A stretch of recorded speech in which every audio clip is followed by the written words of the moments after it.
This is Revolution at Sea with John Curtis Perry. Episode 35, China Sails Ahead.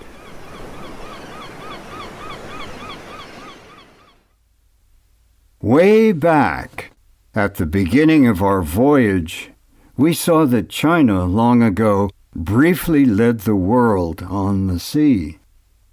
But the world did not know it. Even the Chinese themselves knew or cared very much about it. The outside world, lured by what China seemed to offer, seized the saltwater initiative, as we have seen.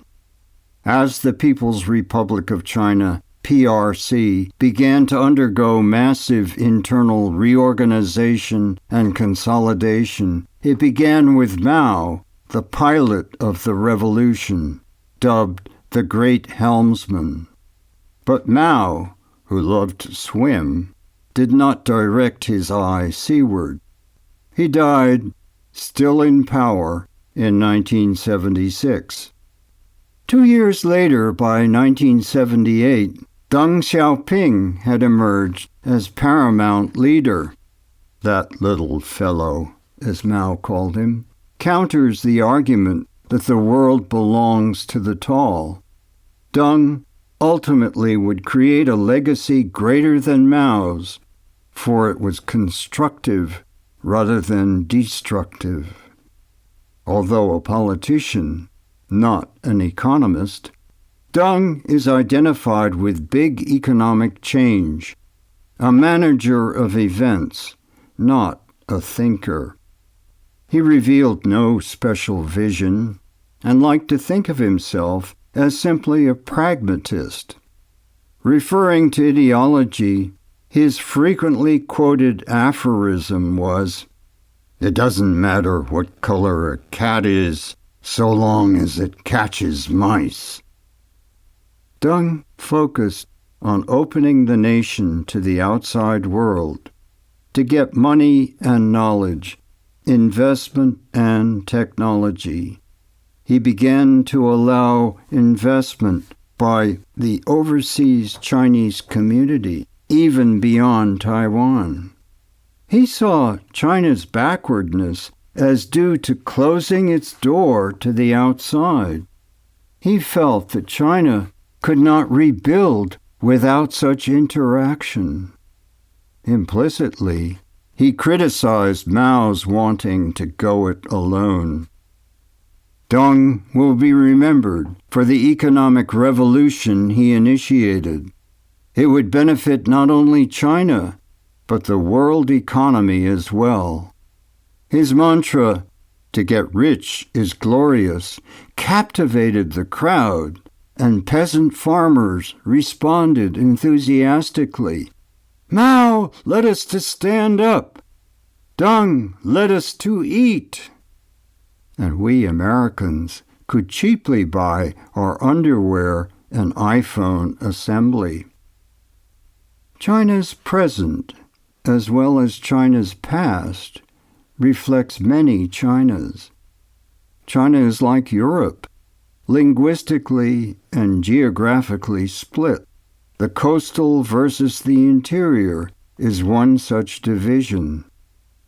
Deng looked to the traditionally maritime southern coast as his laboratory. Thus, it became the source for China's initial new wealth, springing from exploiting oceanic space, using ocean as avenue for the flow of materials and goods. The southeast coast itself has many complexities, notably the Pearl River Delta and the Yangtze River Delta. They are highly competitive. Even the cuisines are rivalrous. The Cantonese denounce Shanghai food as barely edible. Adding to the mix are the cultures in between the two. In Fujian province, between the Pearl and the Yangtze, mountains isolate the coast from the rest of China, and internally as well. It is fissiparous, broken into many parts, with 10 mutually unintelligible dialects spoken. The sea traditionally formed the only linkage among its spaces. Farther south, home to Hong Kong and Guangzhou, formerly Canton, the city's Pearl River Delta enjoys easy access to the sea, plus low labor costs, as well as a tradition of dealing successfully with the Yanguizi, foreign devils, as the Chinese called the outsiders. These factors provided a powerful impetus to Hong Kong entrepreneurship. With Hong Kong setting the pace, constantly moving up the chain of economic sophistication, from seaport entrepot, trading center, to light industry, and then services, at the same time remaining a port. Hong Kong created a potent combination of mainland factories churning out goods, with the city providing financial and trade services. The Pearl River Delta is smaller and less connected to the rest of China than the Yangtze River Delta, one of the world's great economic regions. Shanghai, calling itself Head of the Dragon, serves as its metropolis. Shanghai held a powerful tradition before 1949 as the main business center of Pacific Asia, the greatest of the treaty ports, important as a regional port even before the British arrival. In the British era, Shanghai handled 3/4 of China's foreign trade. And what a location! The city sits at the mouth of the world's third longest river, which provides a major transportation artery to the interior. The delta anchors a huge web of tributaries, part of that interior watery world of South China that a millennium ago first catapulted the country to wealth. In this space, many other cities have arisen with a population all told of several 100 million people, all being consumers. Many are now part of a rising middle class with a big appetite for spending. Visitors note the ubiquitous building crane, evidence of rapid growth of infrastructure underway, roads, bridges, expressways, subways, airports, recently planned, under construction, or completed.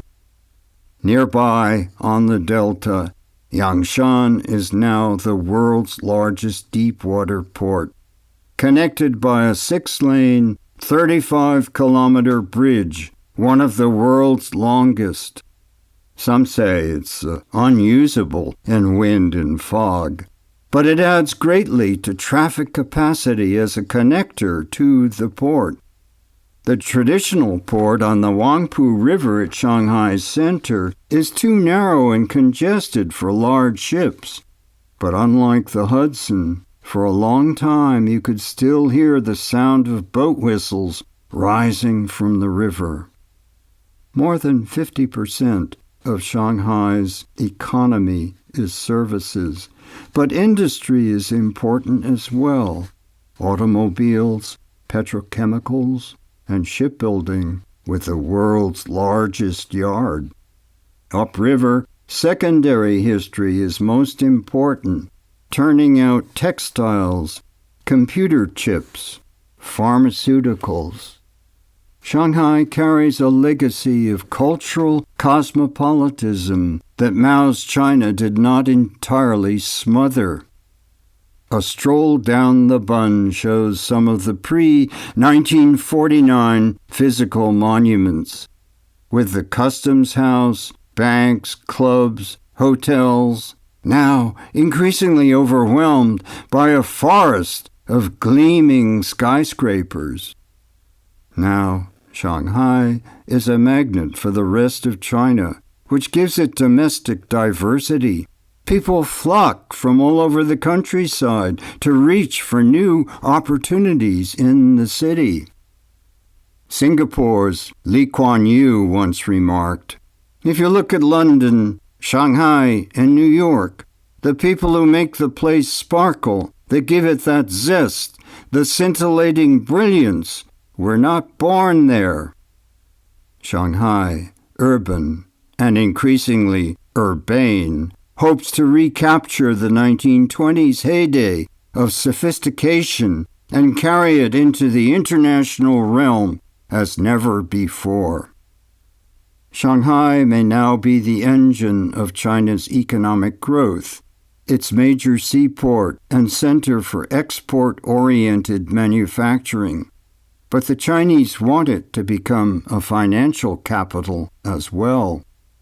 In a speech at Shanghai in 1981, Deng predicted that, barring the unforeseen, Shanghai would become a comprehensive center for industry, finance, and high technology. It will leave Hong Kong and Singapore in its wake, he boasted. Note the nautical metaphor.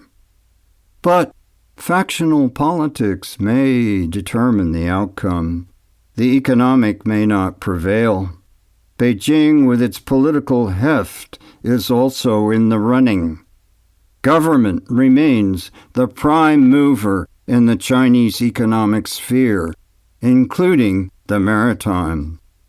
"We begin with transport and communications," Deng said.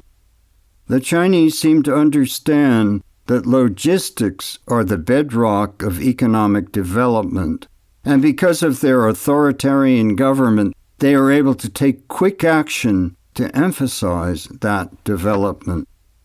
China's attention to its ports, part of the passion for infrastructure, has ensured that port capacities have remained ahead of the demands imposed by massive increases in foreign trade, in contrast with the United States, whose ports struggle to keep up.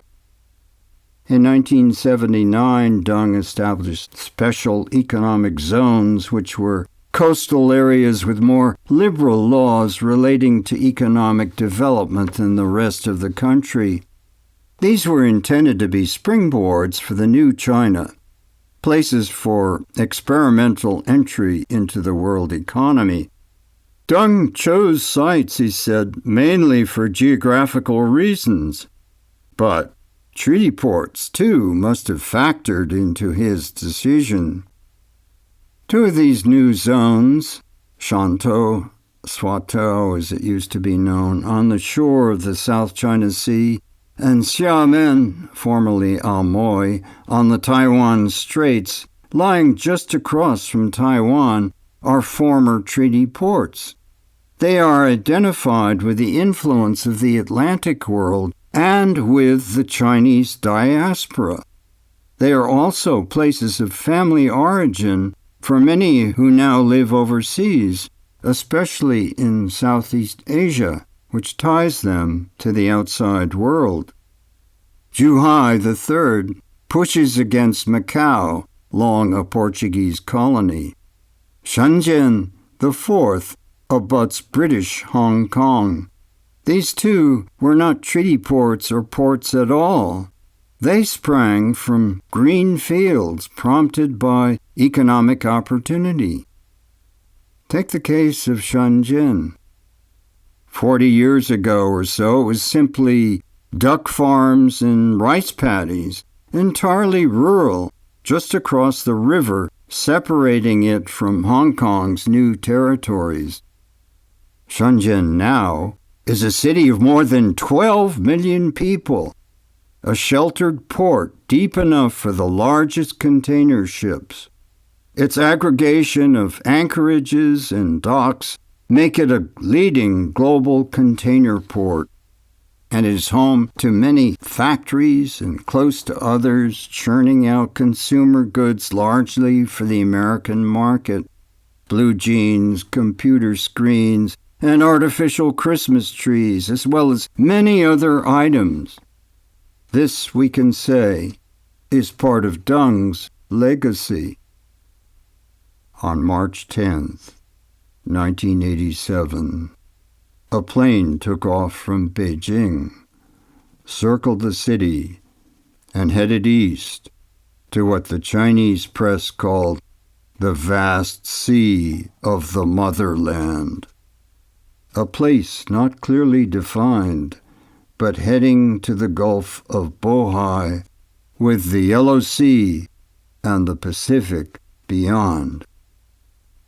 Aboard were members of the family of the recently deceased Deng Xiaoping. Deng's widow headed the delegation aboard, and with it rested the ashes of the great man. When the plane reached the Gulf of Bohai, the passengers knelt in the cabin while the ashes were scattered along with flower petals into the waters below. The news agency Xinhua proclaimed, "Deng loved the sea for his whole life. The many ups and downs of his political life were just like the sea waves." Did Deng think about the importance that ocean could offer in the generating of wealth? He did not articulate this explicitly, insofar as I know, but perhaps his actions are enough, and clearly his wish to have his ashes scattered at sea tells us something. China's oceanic renaissance today owes more to Deng than to any other person. Perhaps, in the long run, Deng's policies ultimately will be regarded as China's true revolution. This is too soon to tell, since a reversion to Maoism seems likely as the Chinese Communist Party tenaciously clings to its power.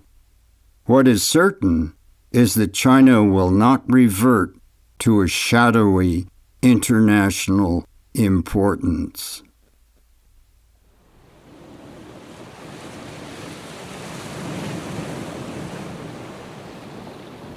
Next time, in our final port of call on this voyage we're sharing together, we'll take a final look at China. Remember, in Episode 2, Early China and the Sea, we left China abandoning its maritime role some 600 years ago.